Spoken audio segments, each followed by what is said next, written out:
Bien, nos encontramos con Gerardo Corrales, economista, con quien pedimos hablar por una noticia que se dio a conocer este fin de semana, don Gerardo, donde nos sorprende a nosotros como medio de comunicación que el gobierno está interesado en fiscalizar el crecimiento de su patrimonio.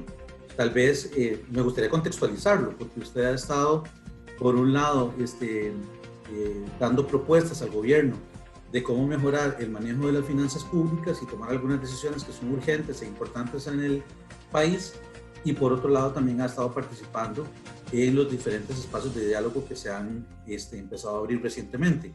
Pero tal vez usted nos ayuda a entender qué fue lo que sucedió y cuál es su interpretación de lo que está ocurriendo.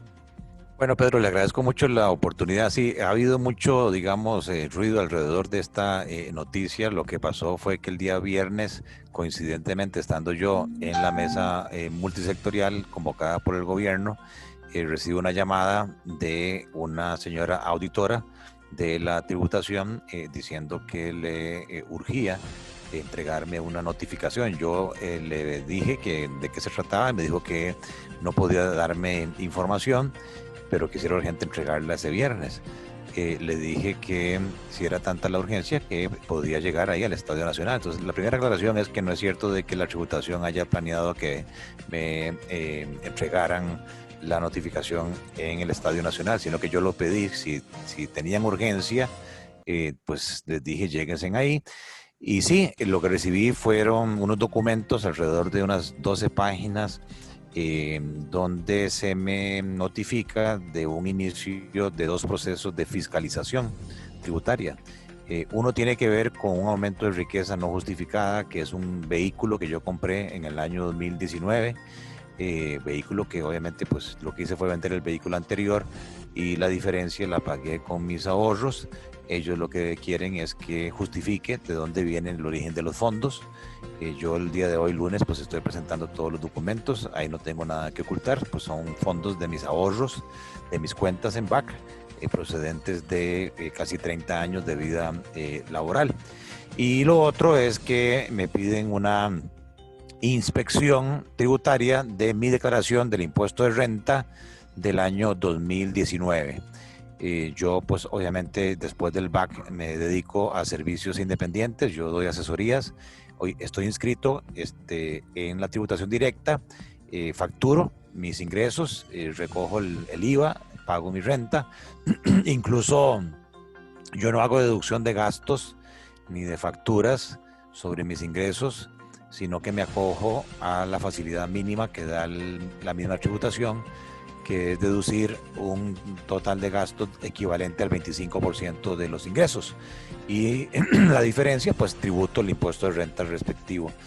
De tal manera de que sí, pues yo voy a presentar los documentos el día de hoy.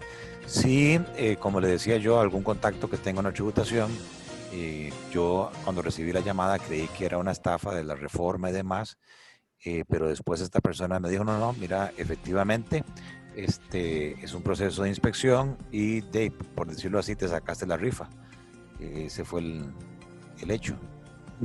Don Gerardo, pero ¿qué tan, para usted, digamos, siendo el implicado directamente, qué tan común considera usted que estando usted en un momento en que está apoyando estas mesas de diálogo, se dé esta situación? ¿Para usted es algo fortuito, normal? ¿Considera usted que hay alguna mala intención de parte de alguna persona para afectar su imagen o para afectar el trabajo que usted puede hacer? Bueno, el mismo día sábado, o sea, al día siguiente, la tributación sacó un comunicado aclarando un poco sus procedimientos, indicando de que son procedimientos normales que ellos hacen de acuerdo con la ley, y que son procedimientos aleatorios. Yo como costarricense pues tengo fe de que así es, y que es una cuestión, digamos, de casualidad que haya salido mi nombre. Como le decía yo al presidente en la sesión del viernes, mi objetivo con las distintas propuestas que he hecho y que hice públicas no es perjudicar al presidente ni al gobierno, ni mucho menos, sino más bien es contribuir en un momento crítico para el país, en vista de la necesidad de presentar propuestas más balanceadas desde el punto de vista del gasto, desde el punto de vista de eficiencia, control de evasión y dejando de último el tema de impuestos. Y de ahí, estas son las cosas de la vida. Si bien es cierto, causa mucha inquietud que coincidentemente pase en este momento, pues yo quisiera creer que fue aleatorio y que va a haber objetividad en el análisis de mi caso. Claro, claro. Bueno, Gerardo, y para finalizar, estamos en este momento, todo el país, diría yo, esperando resultados. Alguna gente opina que el diálogo pues sí es necesario, pero que hay algunas decisiones que el Estado podría haber tomado desde antes o podría tomar ya en este momento mientras avanza este proceso de diálogo. ¿Cuándo realmente cree usted que podamos ver humo blanco con respecto a las negociaciones que se están dando o a las mesas de diálogo que se están dando y que se empiecen a tomar decisiones? ¿Y cuánto cree usted de tiempo que nos queda como país para empezar a generar cambios importantes para, bueno, todo lo que tenga que ver con el manejo de nuestras finanzas públicas, pero sobre todo cómo nos están viendo desde el exterior? Porque cada día que pasa son días que perdemos en las opiniones que las calificadoras a nivel internacional puedan tener de lo que ocurre en el país en este momento. Sí, muy buena pregunta, Pedro. Definitivamente, o sea, como yo decía, la María de intereses sigue corriendo. Tenemos una deuda muy grande que ya supera este año los 40.000 millones de dólares. Y eso te genera una carga por intereses de 3.800 millones de dólares al año. Si vos sacas esa cifra por minuto, cada minuto que pasa nos cuesta más de 4 millones de colones en pago de intereses. Y claro que hay urgencia porque la liquidez del gobierno no es ilimitada. El gobierno necesita créditos externos y, por ejemplo, lo que pasó con la discusión del presupuesto nacional llevó a la oposición a congelar el trámite de créditos externos. Eso sería fatídico desde el punto de vista del flujo caja del gobierno.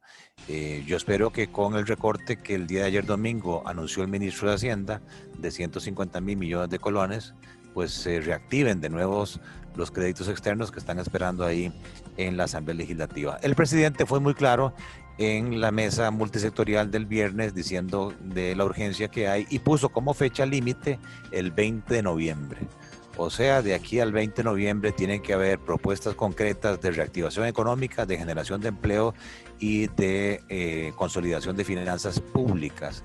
Y asumió el compromiso con los 70 participantes que después de esa fecha, a lo sumo en una semana, él se compromete a emitir los decretos correspondientes o a redactar los proyectos de ley que se requieran presentar en la Asamblea Legislativa. Yo quisiera ser optimista, aunque es una mesa muy compleja porque hay muchos sectores con intereses distintos y los avances no son muy rápidos, pero yo quisiera guardar la expectativa de que efectivamente el 20 de noviembre podemos salir ya con una propuesta que al final lo que se está esperando de parte del Fondo Monetario es: dígame por dónde va a recortar gastos, dígame por dónde va a controlar la evasión, dígame qué activos estatales se van a democratizar o se van a abrir, para que entonces se tenga una ruta de reducción del déficit primario y también una amortización importante de la deuda. Eso es lo que el fondo está esperando y creo yo que todo el país lo está pidiendo. Sí que quisiera yo que la gente entienda que otras alternativas que se han planteado afuera del Fondo Monetario, sinceramente yo las veo poco viables. Por ejemplo, hacer uso de las reservas monetarias internacionales no alcanzan y además las reservas no están hechas para eso. El tamaño del hueco que tenemos es muy grande, son gastos de 20.000 millones de dólares y los impuestos apenas dan para 9.000. O sea, lo que tenemos que llenar de faltantes son 11.000 millones de dólares anuales. Entonces, claro, hay que pensar en recorte de gasto, hay que pensar en eficiencia, control de evasión, en temas de democratización de activos estatales e incluso creo yo que al final, en algunos, no todos, pero como residuo, algunos impuestos para poder contener esta situación crítica y para evitar que tengamos una crisis económica con consecuencias muchísimo mayores. Claro. Además de que pondría en riesgo, bueno, el tocar las reservas internacionales podría poner en riesgo también la estabilidad del tipo de cambio que tanto hemos tratado de defender. Una última consulta, don Gerardo. Viendo todo este panorama, muchas de estas decisiones, o por lo menos la aprobación de estos empréstitos, también tienen que pasar por la Asamblea Legislativa. ¿Habrá todavía ambiente en la Asamblea Legislativa viendo todo lo que está ocurriendo ahorita? Bueno, yo creo que si el gobierno empieza a cambiar las señales, creo que sí hay diputados de oposición muy responsables. Una primera señal fue ayer domingo, que al principio la fracción del PAC no quería hacer recortes al presupuesto y eso fue visto muy mal, no solamente internamente, localmente el precio de los títulos nuestros se cayó por esa decisión.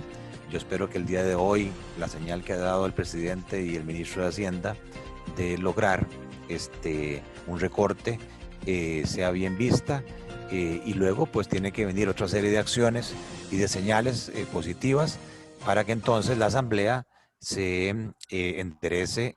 Creo que lo más urgente ahorita es aprobar créditos externos porque no tiene sentido que no utilicemos plata barata y de largo plazo del BID, del Banco Mundial, de la CAF, y que tengamos que venir al mercado interno a estrujarlo con tasas de interés que nos cuestan de 8, 9%, cuando esos créditos blandos son entre 1 y el 3% en dólares.